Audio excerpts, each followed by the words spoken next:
Bonjour tout le monde, je vous retrouve aujourd'hui pour cet épisode qui est dédié aux 6 ans du podcast. Je vous avais fait une petite proposition dans l'épisode de rentrée de justement me partager un peu des petites questions que vous auriez sur le podcast, sur l'aventure, peut-être aussi des choses à partager vous de comment est-ce que vous recevez le podcast depuis l'autre bout des écouteurs. Donc j'ai fait dans cet épisode une petite sélection de questions. Mais avant de commencer, je voulais vraiment remercier chacune et chacun d'entre vous qui avez pris autant de temps à me faire des retours, à me partager aussi, parfois assez longuement, comment le podcast a eu un impact dans vos vies finalement. Et ça m'a vachement touchée. Donc franchement, un immense merci. J'étais hyper honorée de recevoir tout ça. Et puis, ça me donne qu'une envie, vraiment, c'est continuer. Merci aussi à celles et ceux qui ont compris vraiment et profondément la petite pause de l'année dernière. En tout cas, le moment où j'ai eu besoin de nourrir autre chose. Merci d'être toujours fidèle. Merci de me faire aussi ces retours sur les petits formats un peu plus narratifs que vous aimez bien. Donc c'était beaucoup d'émotions là ce week-end quand je lisais tout ça. Alors c'est parti avec la première question. Pour pas que ça dure non plus trop longtemps, je sais plus, je crois que j'ai sélectionné 6 ou 7 questions pour que ça reste dans un timing à peu près cool, correct pour tout le monde. Et j'ai un peu regroupé des questions qui se rassemblaient et je vais essayer un peu de les reformuler, etc. Donc j'espère que vous m'en voudrez pas pour celles et ceux qui ont posé des questions et qui n'ont pas la question exactement posée ici, mais ça veut à peu près dire ça. En tout cas, j'essaie de le regrouper. Je commence par l'une des premières questions d'ailleurs que j'ai reçues de Jean. Comment as-tu une idée aussi géniale que parler du beau? Et donc j'ai regroupé avec qu'est-ce qui m'avait inspiré à lancer Où est le beau il y a 6 ans. Alors merci d'idée complètement géniale. Bah oui, en fait j'ai l'impression qu'elle m'a un peu choisi aussi cette idée, c'est marrant. Je l'avais déjà pas mal raconté, mais peut-être juste là en 2 mots. Il y a 6 ans, en fait c'était d'ailleurs il y a 7 ans, même plus parce que c'était en 2017 en fait. Dans mon ancienne vie professionnelle, donc moi je travaille dans l'industrie pharmaceutique, j'ai une formation à la fois en finance mais aussi en droit, donc juridique. Et donc j'étais dans cette vie très rangée, très normée. Et puis 2017, ça a été pour plein de raisons un basculement total dans ma vie et ça s'est ressenti par un espèce de j'avais en moi un vide profond de sens dans ce que je faisais, dans ce qui m'animait, et je me disais en fait j'avais un peu la sensation, si vous voulez, je sais pas si vous voyez, quand on fait des études de droit qui m'ont vachement plu parce qu'en fait c'est des études ouvertes, c'est des études où on apprend des choses, on apprend à réfléchir, on apprend à articuler en fait des mécanismes, on apprend c'est pas des savoirs finis en fait, c'est vraiment des savoirs infinis, ça change tout le temps, etc. Donc ça j'ai vraiment beaucoup aimé. Et en revanche j'ai eu l'impression qu'on m'avait complètement menti pendant mes études quand je suis arrivée dans le monde de l'entreprise, parce que c'était vraiment c'était au secours quoi. En tout cas moi ça ne m'a pas du tout correspondu et j'avais l'impression qu'on avait quelque part un peu volé mon consentement parce que j'avais passé tant de temps dans ces études pour faire des choses que je pensais réaliser d'une telle manière, et en fait dans la vraie vie c'est pas du tout ça. Et donc il y avait un peu ce truc là chez moi de ok, donc maintenant que je vais arrêter de faire ça, je ne sais pas ce que je vais faire, mais en tout cas j'avais vraiment, en se métamorphosant et en naviguant avec moi, grandir avec moi, évoluer, et que c'était quelque chose que j'allais pouvoir, qui allait pas se tarir en fait, dont j'allais pas me lasser, ou qui allait pas au bout de 2 secondes 30 manifester quelque chose, une espèce de nature un peu vide de sens, et quelque chose qui allait faire pchit quoi. Et donc je pense que la vie a fait que j'ai eu le temps, la chance de rien faire en fait, de faire un peu une traversée du désert, et aussi je crois maintenant avec le recul que c'était une chance, le fait d'être un peu livré à moi-même et de pas vraiment avoir des personnes auprès desquelles peut-être challenger un peu, parler, me rassurer. Et j'avais pas d'autre choix en fait que de plonger au plus profond du néant de ce que j'étais en train de vivre, du vide en fait. Et c'est là où aussi je crois que j'ai compris que le vide n'existait pas, et en fait c'était un endroit absolument merveilleux où moi j'ai pu vraiment me ressourcer. Ça a été finalement le plus beau cadeau et la plus belle des manières de peut-être aussi pas être influencé, parce qu'en fait les gens à la limite que je rencontrais c'était plutôt des entrepreneurs, mais en fait il n'y avait pas vraiment de business model sur le beau, vous voyez, donc surtout quand quand c'était vraiment à la base c'était des reportages, des interviews, etc. Donc voilà, le podcast ça n'existait pas. En 2017, vous voyez, quand on allait dire je quitte un gros labo pour aller, il y avait rien qui allait, quoi. Et je crois que pas savoir que c'était pas possible, ou en tout cas avoir été préservé de personnes qui auraient pu me dire vraiment non mais ça non, parce que on a déjà fait ça, ou ça existe déjà et c'est comme ci comme ça. En fait, du coup, je crois que ça m'a vraiment aidé. En tout cas, c'est pas venu obstruer le fait d'accoucher quelque part de ce projet et d'y croire, en fait, vraiment de croire en mes idées. Parce que peut-être aussi forte de ces expériences, de cette expérience professionnelle avant, où j'avais l'impression vraiment qu'on m'avait volé mon temps et tout ça. Donc c'était un peu genre plus jamais ça, et j'ai découvert ce que je veux plus. Donc maintenant on fait vraiment quelque chose de nouveau pour voir si vraiment ça change. Et donc ça, je pense que ces mécanismes-là, on peut les projeter dans plein de choses de nos vies, mais souvent en fait c'est pas mal quand il y a un peu rien pour nous rassurer, parce que du coup on n'a pas d'autre choix que bosser un peu quelque part le dossier tout seul, et de se connecter avec ce qu'on aime vraiment, parce qu'en fait on se connaît quand même. Donc du coup il y a ce truc de si on se ment pas, voilà, qu'est-ce qui surgit. Donc le podcast est arrivé comme ça, et puis le beau, pour moi, tout le monde s'en foutait un peu à l'époque quand je disais ça. Hélène a complètement pété un câble, mais pour moi c'est vital. Voilà, vous le savez, mais donc c'était l'opportunité rêvée de pouvoir nourrir ça au quotidien, et c'était un rêve pour moi. Je me dis mais attends, c'est complètement génial.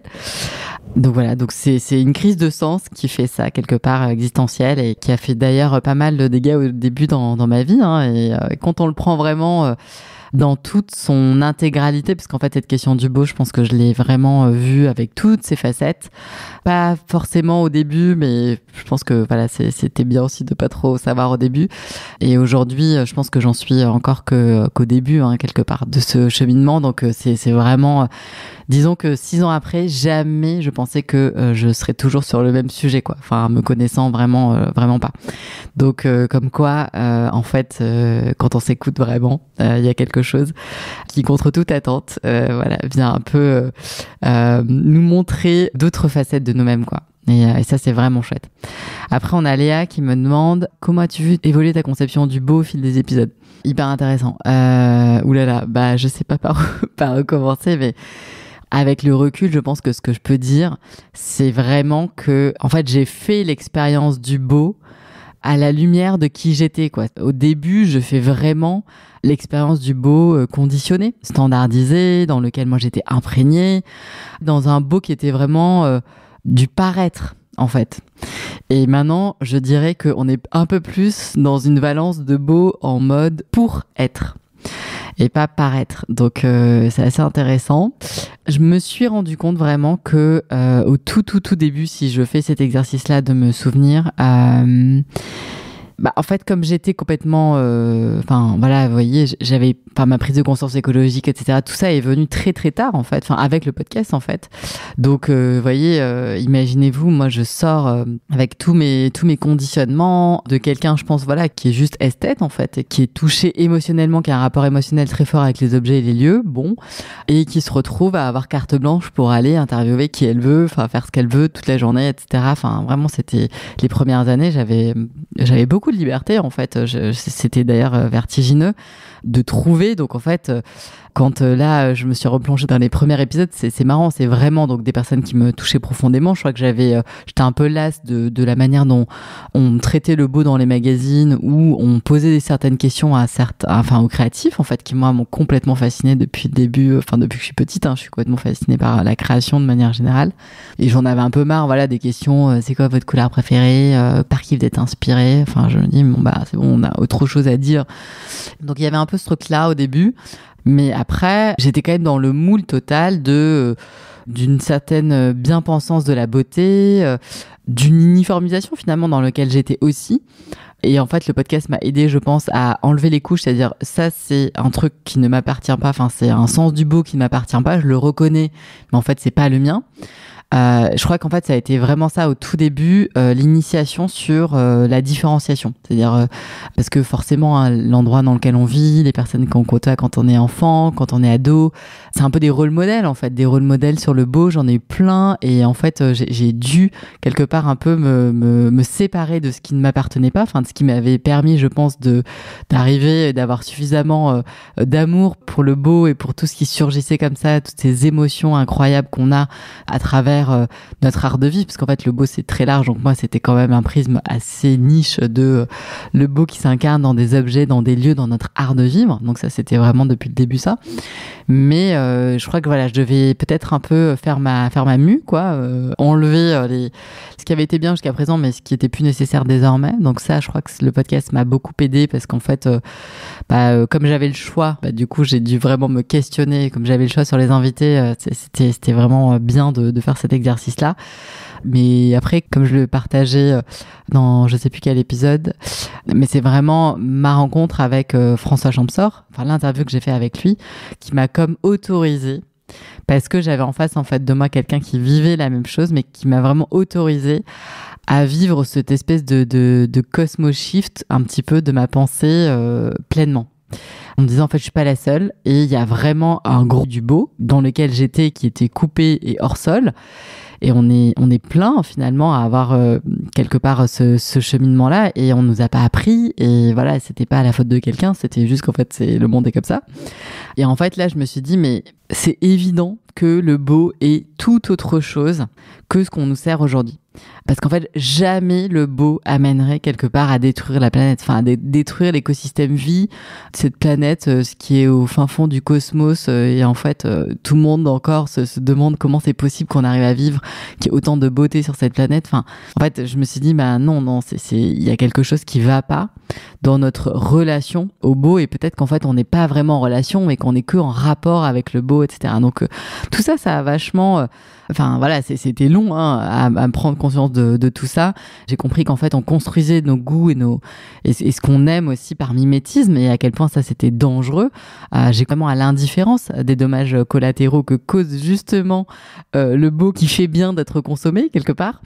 Beau à la mode, le beau des tendances, une forme de beau qui est pervertie quelque part parce qu'en fait elle use de ces artifices esthétiques pour venir nous déconnecter du sens peut-être de pourquoi on est là, qu'est-ce qu'on fait sur cette terre, comment on prend soin des ressources, enfin voilà. Et donc là je me suis dit oulala, il y a vraiment un énorme dossier quelque part et j'étais moi-même le cobaye. Enfin en fait on fait l'expérience vraiment, surtout quand on s'est identifié à ses goûts en fait, et ben on fait l'expérience du beau de qui on est. Enfin je sais pas comment le formuler mais ça c'était vraiment je pense donc on va dire que j'ai compris en fait que le beau n'avait pas de problème mais que c'était moi le problème en fait et que c'était mes représentations du beau qui avaient un souci. Et donc bah voilà, en fait là je me suis dit ok, listons et je vais me plonger dans tout ce qui ne résonne pas vraiment, enfin qu'est-ce qui résonne pour les mauvaises raisons, de quel espace en moi ça part en fait, tout ça. Donc ça c'est vraiment enfin je pense que certaines d'entre vous font aussi ce cheminement et ces questionnements et là peut-être j'empiète sur les questions d'après qui sont sur aussi les feedbacks que j'ai eu par rapport à la communauté, mais je crois qu'en fait tout ça on le vit personnellement. Les invités, moi ils m'ont aidé quelque part sur ce chemin et je suis allée les chercher je pense pour voilà une expertise qu'ils avaient, parce qu'en fait comme cette question elle est tellement multifacette, j'avais besoin d'avoir des nouveaux rôles modèles en fait, et des nouveaux témoignages de personnes qui font autrement aujourd'hui, qui sortent des sentiers battus et pour lesquels un beau reconnecté au cycle bio et géochimique, un beau qui fait sens finalement avec ce que Baptiste Morisot et Alain Damasio appellent la cosmopolitesse, ce néologisme que j'adore profondément. C'était de ça dont je voulais vraiment me rapprocher et j'avais besoin de comprendre en fait et de voir aussi est-ce que cette expérience-là de ce beau-là, elle met en élan, est-ce qu'en fait elle nourrit et comment elle nourrit. Et on avait bien vu quand même qu'une certaine forme de beauté et un beau déconnecté nourrit pas forcément les espaces les plus glorieux de nous. C'est-à-dire qu'en fait, on est aussi dans ces trucs de comparaison, dans ces choses où on accumule, où on jette facilement. On est dans des pulsions. alors qu'en fait, j'avais la sensation finalement qu'en interviewant, en allant voir tous ces gens qui faisaient déjà autrement, on n'était pas du tout là-dedans, quoi. On n'était vraiment pas du tout là-dedans.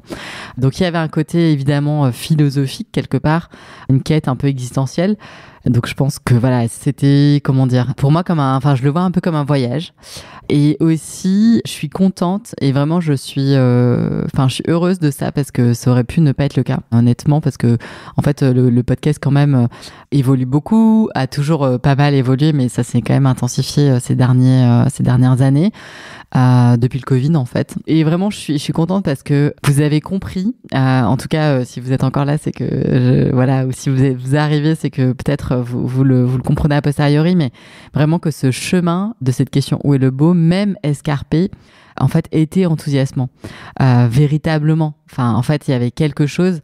Du coup, quand on est allé au tréfonds, parce que, ce cheminement nous a amené à des épisodes où clairement, il y avait des révélations sur des choses, où en fait, on pointait du doigt quand même des réflexes qu'on avait avant et qui étaient pas cool, des choses qu'il fallait changer profondément. Et quand on est identifié en fait à ces choses-là, c'est dur de les entendre, parce qu'en fait, c'est quelque part, c'est renier aussi, c'est se juger, ou c'est apporter. Et donc, comment est-ce qu'on gère ces émotions-là en fait? Comment est-ce qu'on part de ces informations en se disant en fait oui, ça résonne désormais, c'est pas que je juge en disant c'est bien, c'est mal en fait. Moi j'ai vraiment fait un énorme travail un peu là-dessus, parce qu'il n'y a pas ça, moi je ne crois pas à ces polarités là. En fait, c'est qu'est-ce que t'en fais de ce que tu comprends. La vie fait que les infos on les a au bout d'un moment, à un certain moment donné.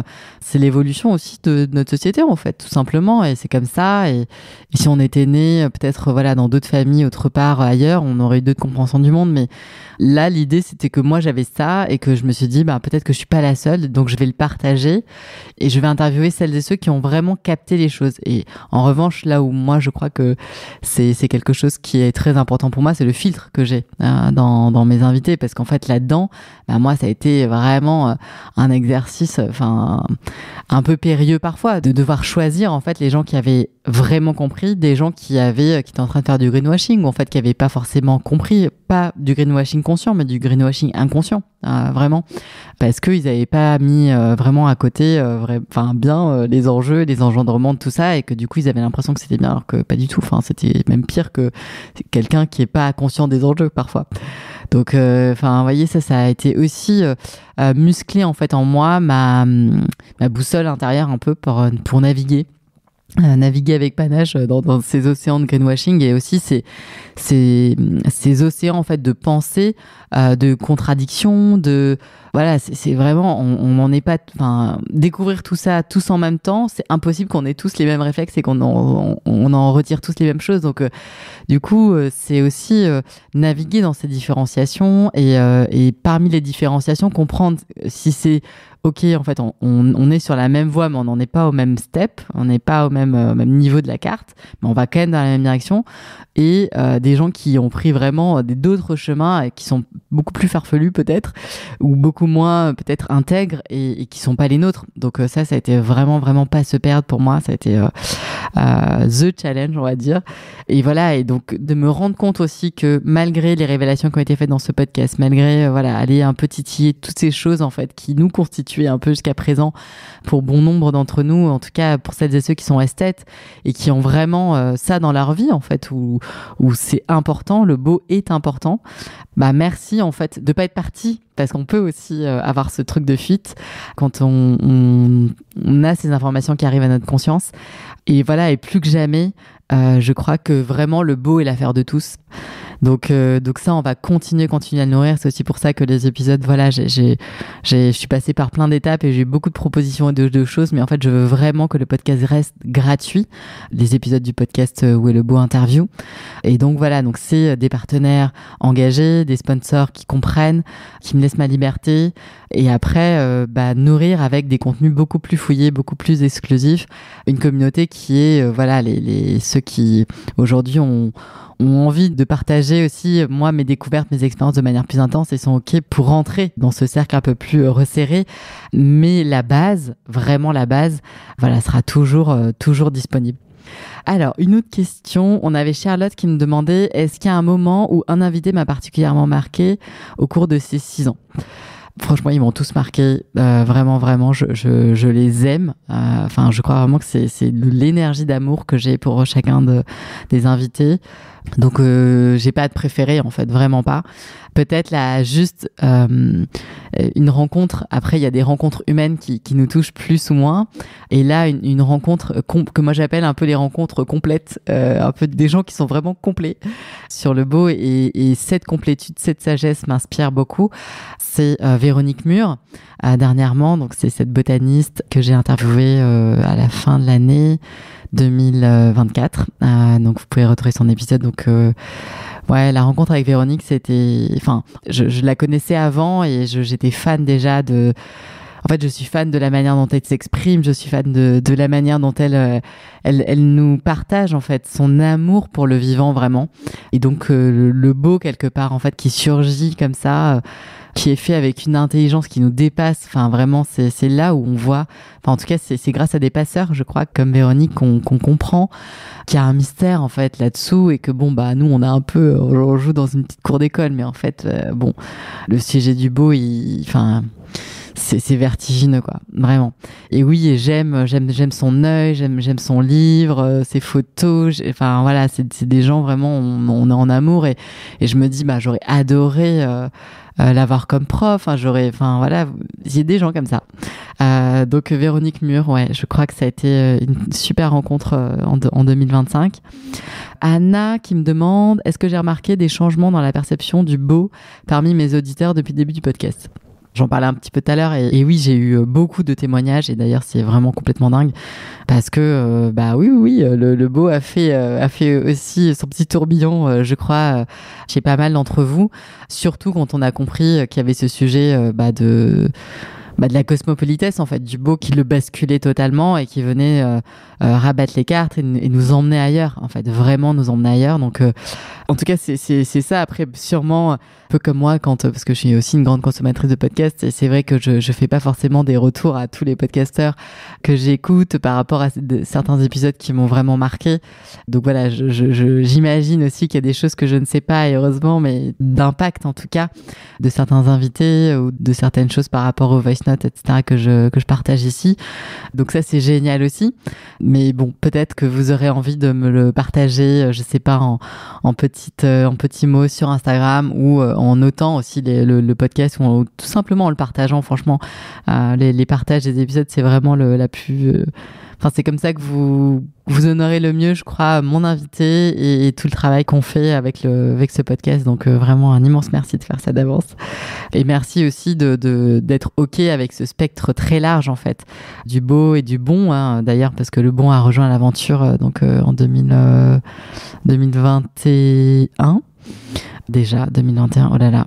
Et là, je sens vraiment l'envie de nourrir davantage aussi ce bon, parce que le côté nourricier du beau m'a mis en appétit et me donne vraiment envie d'aller explorer davantage les valences hautes du bon, parce que ça secoue énormément aussi dans ce domaine-là. Il y a plein de gens complètement géniaux que j'ai découverts là ces derniers mois. Donc oui, on va aussi faire tout ça. Après, Marie qui me demande est-ce que j'ai conscience que le podcast a impacté la société? C'est marrant. Bah, j'en sais rien. Oui, je pense que ça, quelque part, vous êtes vous, mais vous naviguez. Enfin, vous avez une vie, donc vous êtes peut-être porteur de projet, créatif. Vous bossez peut-être dans une agence. Vous êtes, je sais pas, chef d'entreprise. J'en sais rien. Donc, en fait, vous êtes qui vous êtes avec aussi ce que vous apprenez, ce qu'on apprend chaque jour, quoi. Donc peut-être que oui, des choses ont coloré, j'espère.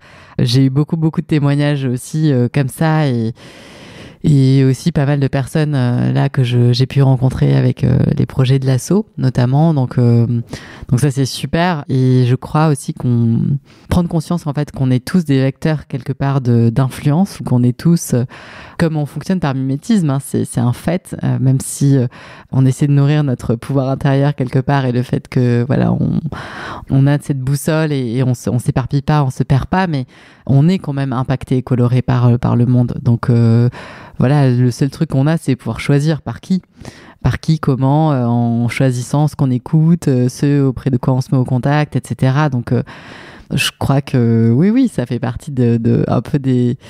J'ai eu des témoignages comme quoi ça avait fait partie des choix essentiels de nourrir des contenus comme le celui du podcast. Et vraiment, merci beaucoup pour votre temps, votre implication, l'écoute aussi, le temps d'attention disponible que vous donnez ici. Et ça me touche beaucoup et je suis contente que ça vous nourrisse et que ça dépasse en fait évidemment ma propre initiation à moi parce que, enfin voilà, on va pas se mentir, c'est aussi pour moi que je fais tout ça quelque part parce que c'est quand même, parce que j'ai besoin de ça évidemment pour vivre moi. Donc voilà, là c'est juste l'occasion où structurellement je me suis dit que j'allais en faire mon métier pour finalement que ça puisse perdurer. Donc voilà.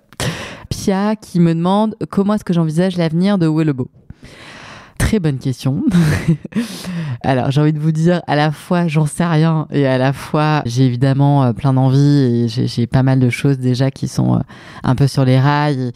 Donc c'est toujours un peu la même chose, c'est-à-dire que j'ai envie d'avoir une vision aujourd'hui qui soit un peu sensible. Mais sensible dans les deux sens en fait, dans vraiment pas de règles, je suis vraiment ma boussole intérieure, etc. Et puis on verra ce que ça donne. Donc ce truc vraiment de grande ouverture, mais en même temps un peu structuré quand même. Et l'autre côté un peu sensible au sens aucune cible. Vraiment. Et donc là, ça me met un peu plus dans des choses qui sont essentielles pour moi, de laisser des choses qui, quelque part, a priori ne servent à rien ou voilà, sont complètement désintéressés de quelque but que ce soit, de quelque objectif ou de quelque connaissance que ce soit, pour qu'il y ait des choses vraiment nouvelles qui surgissent, parce que je crois vraiment très fort à ça, que l'improbable surgit dans des trucs qui n'étaient pas prévus, enfin que les meilleurs trucs parfois surgissent quand on a laissé l'espace pour l'imprévu. Donc ça, en fait, je veux vraiment le garder. Donc c'est un doux équilibre. Parfois, on a un peu l'impression que c'est complètement schizophrène, mais je crois pas. Et aussi, j'avais des questions qui me demandaient des nouvelles du grand recensement du beau que j'ai lancé en 2024. Donc, vous savez, c'est un Google Form, en fait, sur lequel vous signalez, en fait, tout ce qui est cosmopoly pour vous. Que ce soit des choses que vous faites, si vous êtes créatif ou designer ou artisan ou artiste, etc. Ou alors des choses que vous avez découvertes à l'occasion de vos choix du quotidien. Donc, continuez à signaler. Vraiment, je vois tout et c'est super. Ça prend du temps, ce projet, parce que je sais qu'il y a quelque chose de génial qui va surgir avec ces signalements-là. Je sais que la différence, vraiment, ça va être... et le fait que ça va marcher ou pas, ça va être le filtre. Donc ça, je le sais plus. Et d'ailleurs, du coup, c'est aussi pour ça peut-être que ça prend du temps, c'est que je nourris ce filtre jusqu'à ce que je sente que j'ai les bons principes actifs qui sont intégrés en moi, quoi. Donc, je crois que 2025 va de nouveau être l'année pour nourrir en fait ces signalements, et sûrement que dans la deuxième moitié de 2025, je passerai vraiment à la moulinette tout ça. Je m'écoute et je sens qu'il y a encore des choses qui doivent arriver, peut-être aussi des rencontres qui doivent se faire avec certaines personnes, parce que je crois que c'est une chose d'avoir le contenu, mais c'est une autre d'avoir un peu le véhicule en fait de tout ça.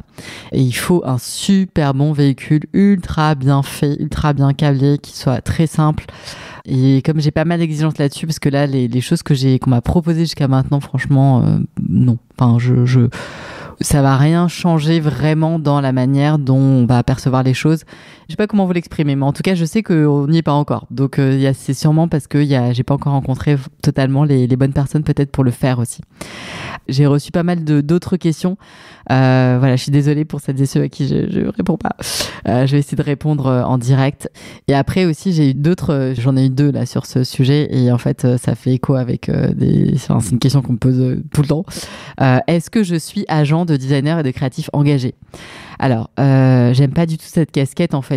Moi, je mets en relation évidemment toutes les fois où c'est juste et où il y a eu des projets qui ont pu surgir et où mais en fait malheureusement j'ai pas le temps de faire ça pleinement. Enfin voilà. Donc non, c'est pas ma casquette première du tout. Mais en revanche, si vous avez un profil comme ça, un profil business, un profil où vous avez aussi en fait l'entendement de tous ces enjeux, et faites-moi signe, parce que j'ai un tas de clients pour vous. Donc je sais pas, en tout cas, si évidemment on cherche évidemment ces profils là sont rares aujourd'hui. Mais voilà, écoutez, je passe cet appel, vous voyez, donc ici, peut-être que je pourrais vous réorienter vers des gens si jamais j'ai des retours à ce sujet. Je m'arrête là, j'espère vraiment que vous débutez cette année 2025 sous de bonnes énergies. Et merci encore pour votre écoute, merci d'être là. Et j'ai hâte vraiment, je suis très très impatiente de partager la suite avec vous, de vivre la suite. Écoutez d'ailleurs, il va y avoir pas mal là de voice notes qui concernent aussi l'association que je vais partager avec pas mal de petites annonces, de petites infos, etc. Donc, si vous voulez vous tenir au courant de tout l'écosystème et de tout ce qui se passe, écoutez-les, elles sont assez rapides. Et voilà, écoutez, à très très bientôt donc sur les ondes et dans les projets. Je vous embrasse et à très vite.